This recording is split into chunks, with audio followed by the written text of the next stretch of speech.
What else? Well, I want to ask you this because I know that you've been a very big advocate of this feud. AJ Styles versus Shinsuke. That's the question I was going to go to next. Do you think that interest in this feud is rising or declining? I think it was rising until Backlash. I get the sense it could be declining because of the way it ended. The way it ended was it made sense when you think about it in a real life scenario, but it was also kind of dumb to do it. Like when both of them got up and they both threw the double kick to the nuts, and they both got counted out in the ring like it was a last man standing match. See, as soon as I knew it was no disqualification, but they didn't say no countouts or nothing, I was like, oh God, watch one of them will get counted out. I didn't expect a double. But watch one of them get counted out instead of DQ. Because that's the way. Whenever they say no disqualification, but they don't say no count out, most of the time the match is going to end in some kind of count out. Almost every time. I knew they was going to do that. I think that took the wind out of a lot of people's sails. Although, if you think about it, and yes, I'm going to be Prince-like for a second. You think about it, though. Any man that has ever taken a good boot or a good punch to the balls, you're going to be down for more than 10 seconds. So in that respect, the ending made sense. But at the same time, it was still a bad ending. But at the same time, it also kind of sort of makes me look at anyone else who's been in the last man standing match before and say, why did none of y'all think to do that? I'm serious. The start of the match, y'all locking up, y'all trying to wrestle this fool. Man, nah. Give him a John Madden punt to the nuts and just step back. You don't won the match. I must admit though, I did cheer when AJ low blowed Nakamura. I did cheer because I was like, yes, finally, Georgia boy, you should have been did that. Cause you know a brother would have already done it. He would have did more than that. Like after that second time he hit him in the balls, I'm gonna come find your ass. You ain't gonna let no walk into the ring, I'm gonna find your ass. Cause he kept sneaking up behind him and everything. But my biggest qualm going into Mania was that Nakamura wasn't ready to be the man. Now, when he snapped that Mania and hit him in the nuts, I was like, okay, he's on track to be the man. But when literally all you do is sneak attack and punch a dude in the balls every week, it's like, no, man, come on. Come on, bro. It's like, save that for the big moments. Like, now that's starting to become almost as big of a thing with him as the Kinshasa, the knee strike. I'm like, nah, save the Shuriken uppercut, or what's that? Wrestling with Regret, I think is calling it this now. The Pinshasha. When he hits him in the nuts. I think that, honestly, the Pinshasha, I'll be honest with you, that's becoming almost a thing with him as the Kinshasa. And I'm like, no, he should save the low blow for like the big moments. Like, he's wrestled him down, but he can't find a way. AJ's kicked out of 1,000 Kinshasas. AJ Styles finally got him. He's going in. The referee got it hit. He's going in. Oh, Nakamura just hit him with the low blow. AJ is down on his knees. Oh, the Kinshasa to the head. 1, 2, 3. You know what I'm saying? Save it for the big moment. You know what I'm saying? The problem with Nakamura is two things. The low blow, it's not like a Ric Flair low blow, whereas you took the low blow seriously. The low blow has become a comedy act, basically. Yeah, problem number one. That's what I'm saying. When Ric Flair did it, he didn't do it every time out.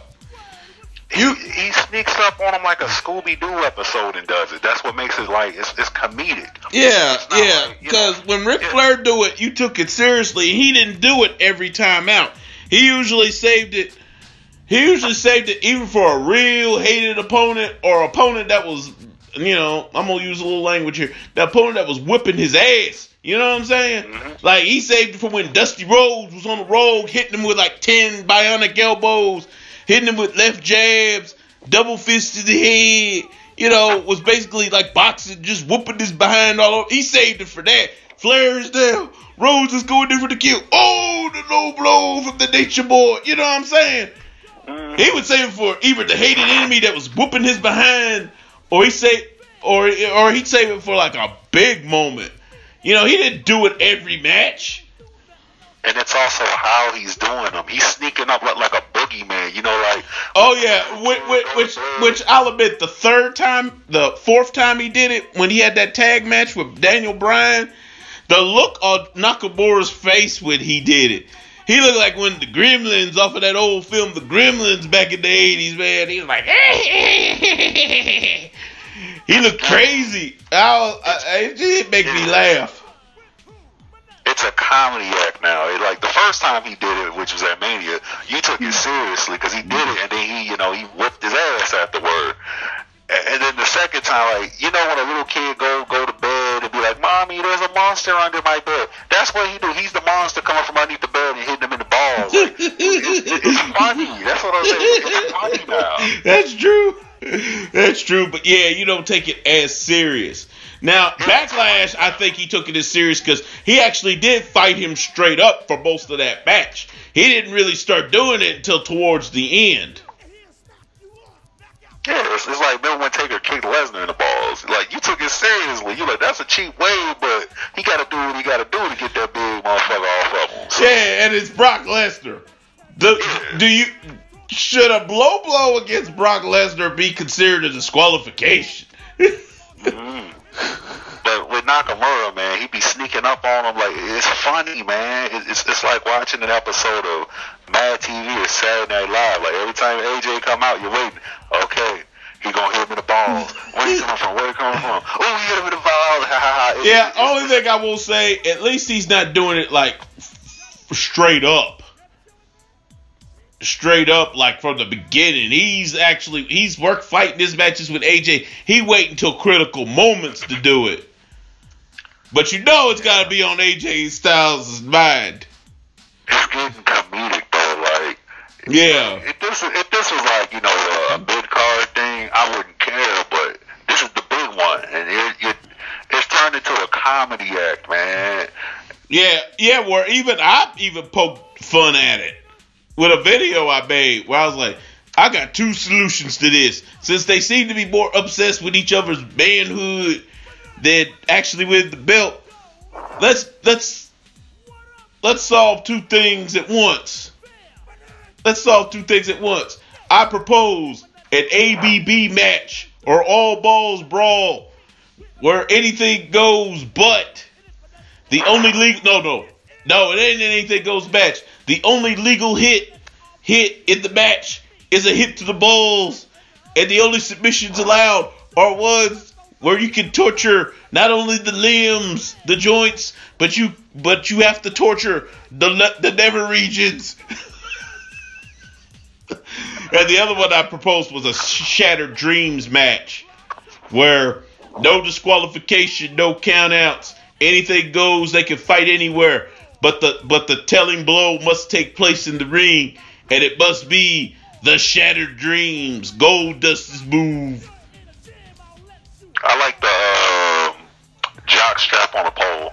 Jock strap on a pole. That was funny when you put that one out there. Or maybe it was Laurel. No, it was Laurel. It wasn't me. Jock strap on a pole. What was the rules of that match? Basically, as soon as you retrieve the jock strap, you can wear it, and you're basically immune to being low blowed. And then you just beat the crap out the dude. He can't low blow you because you got the jock strap on. I mean, like I said, it's become comedic, man. Yeah. Like how many championship fights have you just looked at and said, this is a comedy? Yeah. Yeah, it almost is. But the two matches I proposed, no sane man in the history of the world would sign up for those.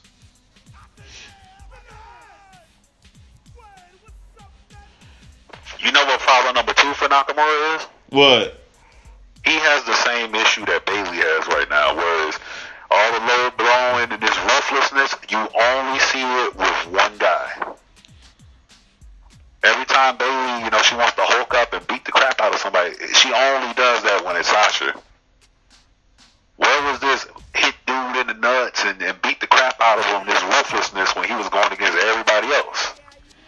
Yeah, even against Samoa Joe, and that's the one he should have did it to, because when Samoa Joe won the NXT title from him for a second time, won it for a second reign, what did he do in the match to beat Nakamura? He kicked him in the nuts, followed up by a rock bottom onto a steel steps, and then threw him back in the ring and put him in the muscle buster.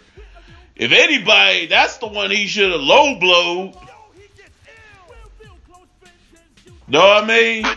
But you gotta see that aggression with different opponents. Like with Trips. You saw Trips get that aggressive and just beat the crap out of multiple people that way. All the biggest champions, so you go, yeah, he was the man.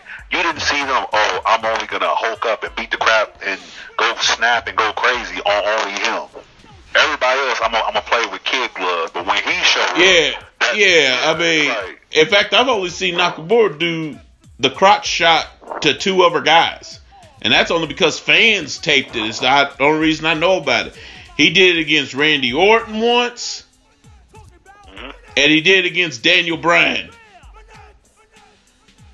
I need to see him be this aggressive against other people before I say he's ready to be the man. Because we've seen Styles snap and get buck with other dudes. Man. We've seen Sloppy Joe go buck on everybody. Gucci, or the Gucci man with a spray tan, Ron Strowman. You see him snap and get buck with everybody. You've only seen Nakamura get buck with AJ. That's the only dude you've seen him just snap and just get that ruthless killer in him to go against. Benoit's another one. Every time Benoit showed up, he was a killer. Yeah, in the ring, by the way. We ain't talking about what he did in real life. Yeah, we ain't talking about that, but, no pun intended. Who's another good one where you would say, yeah, he was the man, and you couldn't deny it because he was that killer 24/7, regardless of who he was facing. Well, all the top guys: Flair, Hogan, Rocky, yeah, Austin. Yeah, all of them. They all were that killer, regardless of who they were facing. Remember when they were building Lesnar, and before, when people were like, "Oh, he took the title so young, it's too early." They put him in that match with Zach Gallen, the one-legged dude, and he basically destroyed him. And then they put him in the match with Spanky, Brian Kendrick. He destroyed him. You saw that ruthless killer each week. Him just terrorizing dudes, man.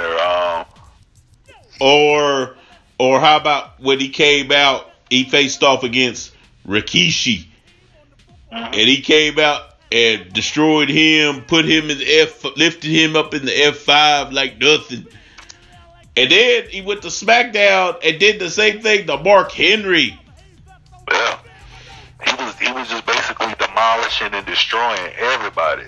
And you got to see that ruthlessness within him.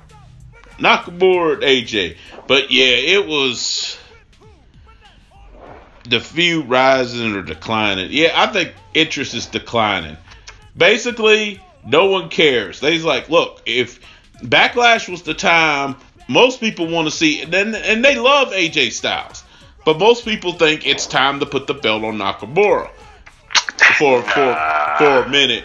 But when they didn't do it at Backlash, they're like, but they went with this double count out. Yeah, that caused a lot of interest waning. Nakamura's not ready to be the man yet. This same ruthless aggression I need to see with different opponents. Like, we know he can do it. Yeah, but they're putting him in this comedic type of thing, which is what they tend to do with Asian wrestlers. I mean, they tend to do this with Asian wrestlers. Same thing with became a comedy act at one point. Yeah, same thing with Asuka. I see her slowly becoming that, and I'm like, there's nothing wrong with some humor. There's nothing wrong with humor. There's nothing wrong with humor, but at some point you got to say, you know what? Some cats it don't work. Like that dude, what's his name? Yano over in New Japan. Mm-hmm. You do it with him, it works. He's a humor. Naito, that dude. Yeah, Yano. No, Yano, that's the guy that likes low blowing people. Oh, yeah, Yeah, but that works, though, with him. Because that's his character. That works, the humor stuff. A character like Nakamura or even Asuka, no. I mean, there's nothing wrong with them being humorous here and there. You didn't see them do that to the Road Warriors. I mean, here and there they would show a sense of humor or something, but most of the time they was just, we're going to beat the crap out of you type of guys. I mean, as far as the whole Asuka waning thing, I'm going to say my favorite phrase. We hired a clown. He was right. Yeah, they're going to screw the pooch with Asuka like we know they were going to do, because they don't know what to do with someone once they lose a winning streak, basically. The streak was literally all she had, and there you go. But with Shinsuke has a personality where, yes, he can be comedic, but you don't want to overdo it with him, because he has such a flamboyant personality that some of the stuff he's doing is going to be funny, but it should be unintentionally funny. Now, like I said, the low blows turn to a comedy act, and once he shows his ruthlessness with multiple opponents, not just AJ, but with multiple dudes, then he'll be ready to be the man. This same ruthlessness, but not just hitting dudes in the balls and sneaking up behind them and hitting them. It's too goofy, you know. I want to see him kick some guys' heads off first, you know, and then it's like, okay. And as far as the Road Warriors being comedy acts, yeah, but they were already established as badass dudes that you did not want to, you know, cross that line with. So they could be comedic, or even Kane. Remember when they would have Kane do funny stuff? Yeah. Right? He was already established as, yo, this that dude. Don't run up on him. He was already well established, and at that point, he can do comedy stuff, and it's cool, you know, but he wasn't just running around, you know, kicking down the balls and laugh and run away. No, he had 8 years of beating dudes, you know, within an inch of their life, and then it's like, okay, now he can be funny and all that. Yeah, let me ask you something, man. Let me ask you something. Like I said earlier, I was like, yeah, Georgia boy, it's about time you gave it back to him. Now, you imagine if that had been a brother or even a Hispanic dude. No, it wouldn't have took those 7 times in this match for him to finally give one back. A brother or even a Hispanic guy would have been after him after the second one. They would have chased him up and down that locker room and beat the daylights out of him. They would have called him in the shower or whatever. You attacking a dude manhood like that, but